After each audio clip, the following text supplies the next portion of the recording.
Je suis honoré et ému de me trouver dans cette situation particulière de candidat à la présidence de la République devant vous. Vous devinez peut-être pourquoi. Mais je voulais tout d'abord le souligner. Je connais la contribution de la franc-maçonnerie à la naissance et à la survie de la République française. Je devine, par connaissance de l'histoire, ce que devra nécessairement être sa participation dans un futur très proche à la défense de cette République au moment où elle entre, comme le reste du monde, dans la saison des tempêtes. Je sais que vous ne manquerez pas à vos traditions. Et je connais aussi, pour l'avoir mesuré moi-même du fait de bavardages incontinents qui m'ont attribué la rare qualité de maçon, de quelle haine la franc-maçonnerie est entourée lorsque les relations sociales et les relations entre les puissances se tendent. Vous aurez donc un poste exposé. C'est donc avec cet état d'esprit que j'entends le portrait qui a été fait de moi. Il est subjectif, et je le prends comme tel. Je l'apprécie puisqu'il me permet d'entrée de jeu de faire au moins de petites corrections, mais qui ne sont pas si petites que cela pour moi. La première concerne le rôle de la liberté individuelle. J'appartiens, avant toute chose, à la tradition philosophique des Lumières, dont je considère qu'elle est incarnée en politique, mais je n'y ramène pas tout mon engagement philosophique, par le socialisme révolutionnaire auquel j'ai adhéré depuis mon plus jeune âge, et dont j'ai cru tenir le fil de la continuité dans mes divers engagements, ceux de ma jeunesse étudiante dans le trotskisme, puis pendant 32 ans au sein du Parti socialiste, et dorénavant au Parti de gauche, dans la coalition du Front de gauche dont je suis le candidat à l'élection présidentielle. Enfant de la philosophie des Lumières,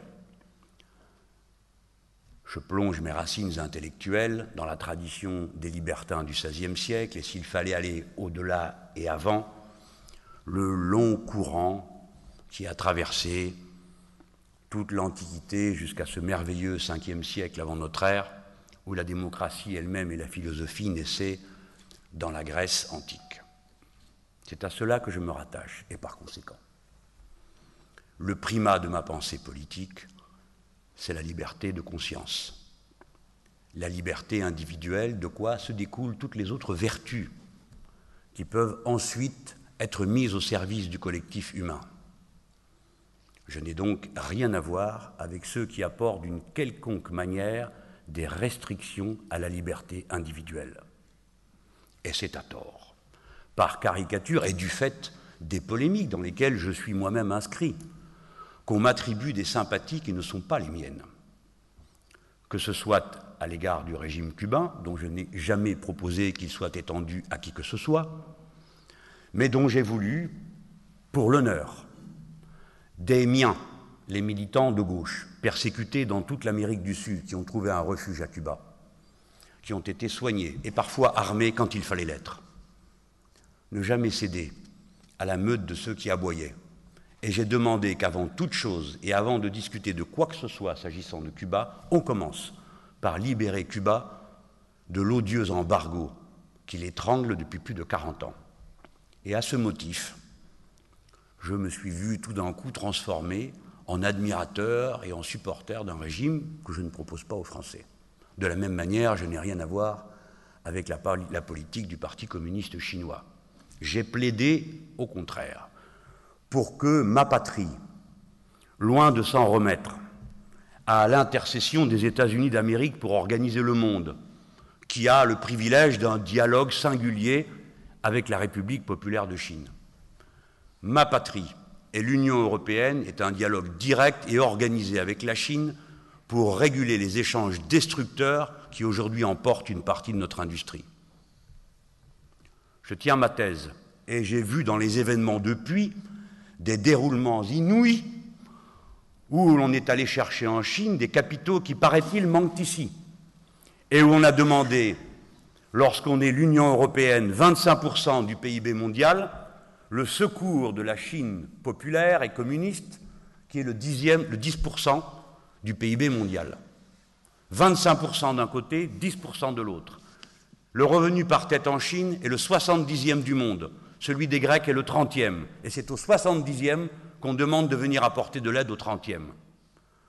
Je demande donc à présent qu'on juge non pas d'après les caricatures, mais d'après les faits qui sont posés et les propositions qui sont réellement exposées.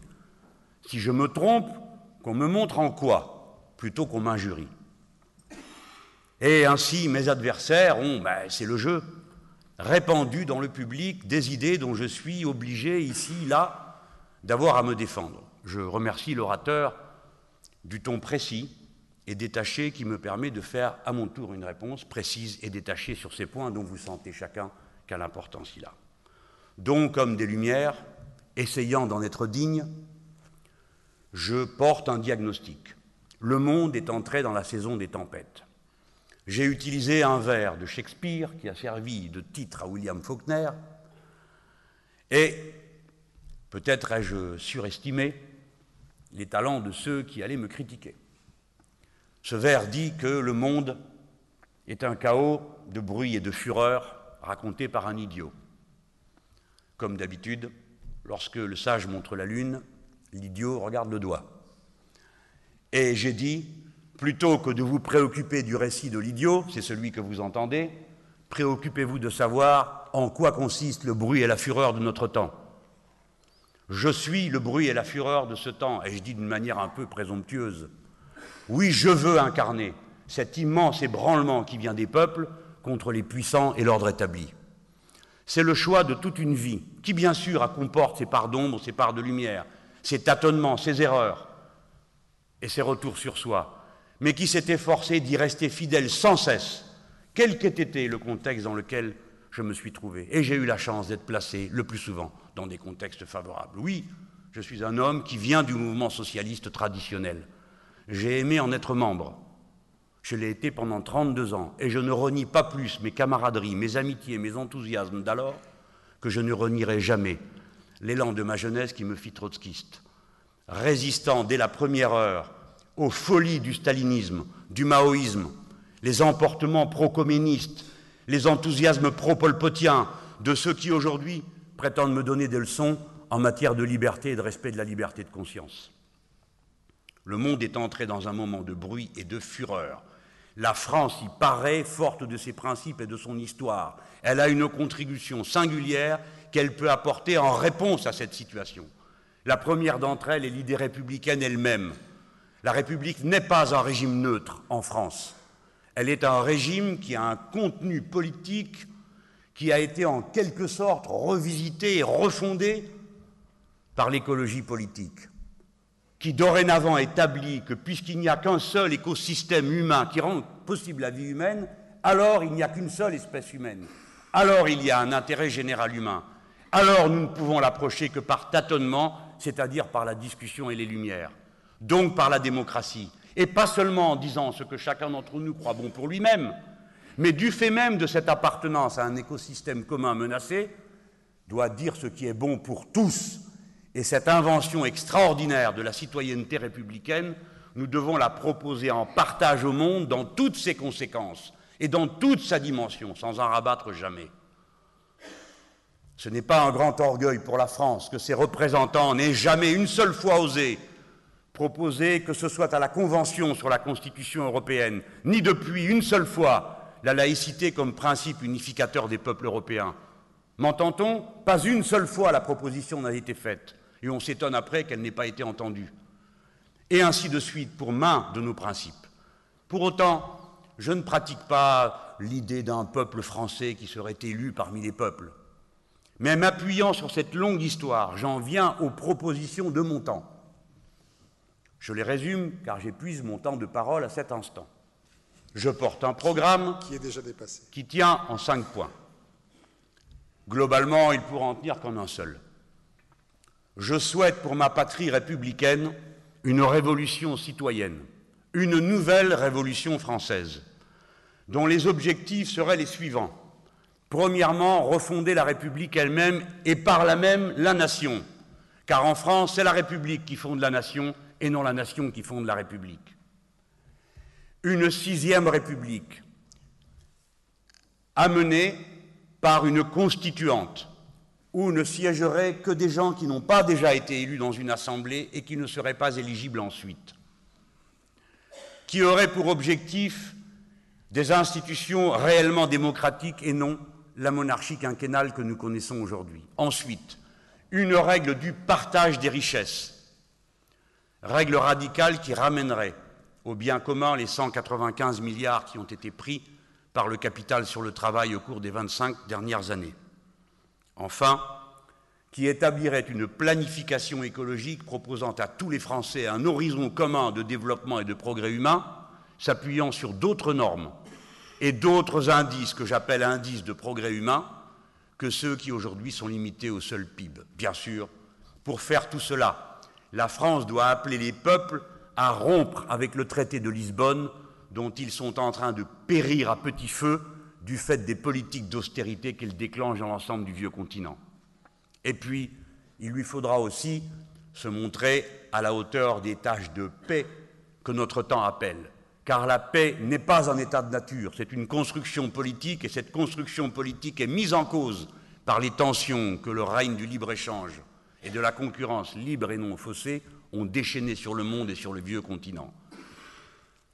N'aurais-je qu'un seul message à transmettre ce soir? C'est à la fois celui de l'inquiétude à l'égard de ces tensions qui montent et qui ravivent aux vieilles cicatrices les vieilles plaies entre les nations. L'insupportable dictature des marchés, plus forte que les référendums populaires, s'imposant aux nations à qui il est demandé des comptes avant même qu'ils les aient présentés devant leurs députés, est une situation intolérable. La chancelière allemande décrétant qu'il faut surveiller chaque jour les Grecs, le président de la République française convoquant les premiers ministres de deux pays pour leur faire la leçon sont des situations intolérables qui ne seront pas tolérées par les peuples. Et enfin, ce sera mon dernier mot, c'est celui de l'optimisme. La France est une grande puissance, c'est un grand pays, jeune, ardent, qui par sa culture profonde peut irriguer ce nouveau courant de révolution que je vois se lever et qui porte des visages si différents, que ce soit en Amérique du Sud, de l'autre côté de la Méditerranée ou sur toutes les places du monde avec les indignés. J'ai dit ce que j'avais à dire. Merci, monsieur. Vous pouvez rester au lutrin.